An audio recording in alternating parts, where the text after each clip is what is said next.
What would happen if Russia started WW3? Of all the inhabited land on the planet. And now, it has its eyes on one of its European neighbors, Ukraine. Historically, Ukraine and Russia have been in conflicts before. Most recently, Russia annexed the Ukrainian peninsula Crimea, and then it backed a separatist rebellion in eastern Ukraine. Now, Russia doesn't want Ukraine cozying up to NATO. It wants NATO out of Eastern Europe, period. And even though Russia isn't a member of NATO to make decisions on such things, with one of the most powerful militaries in the world, Russia might feel like it can play by its own rules. Okay, let's back up a little. First, you might be wondering what NATO is. Well, NATO is the North Atlantic Treaty Organization, and right now it includes 30 members. The United States, Canada, Netherlands, and the United Kingdom are among them. NATO's goal is to keep the peace and make sure no member of this alliance gets invaded by an international military force. You know, like that time Russia took Crimea from Ukraine. Now, Ukraine is not yet a member of NATO, but it has shown interest in joining it. And that doesn't sit well with Russian President Vladimir Putin.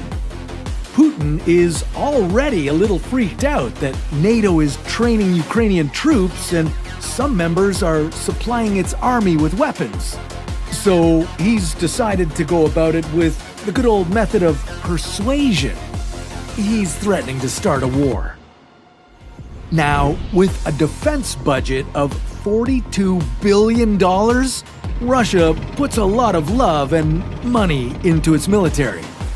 Russia's army counts 3.5 million recruits. And it has tanks. 13,000 of them.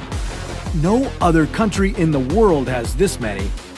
Russia also has 27,000 armored vehicles and ranks first in the world with its 4,465 artillery guns.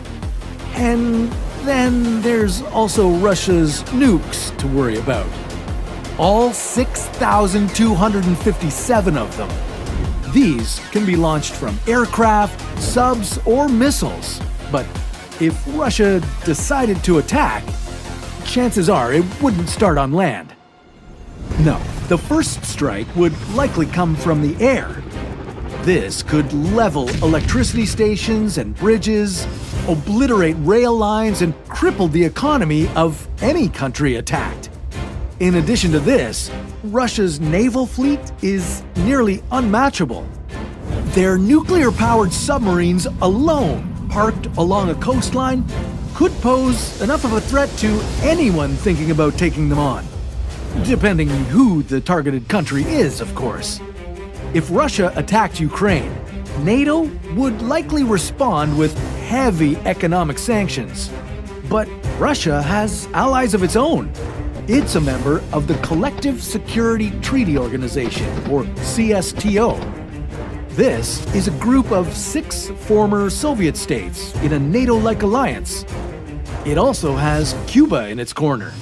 And if things should get really testy, Cuba would be a key hub for Russian troops looking to do some damage on US soil. It's pretty scary when 100,000 Russian troops are standing on your doorstep. But this likely wouldn't be a war to wipe out the country. Chances are, Russia has something to gain from it.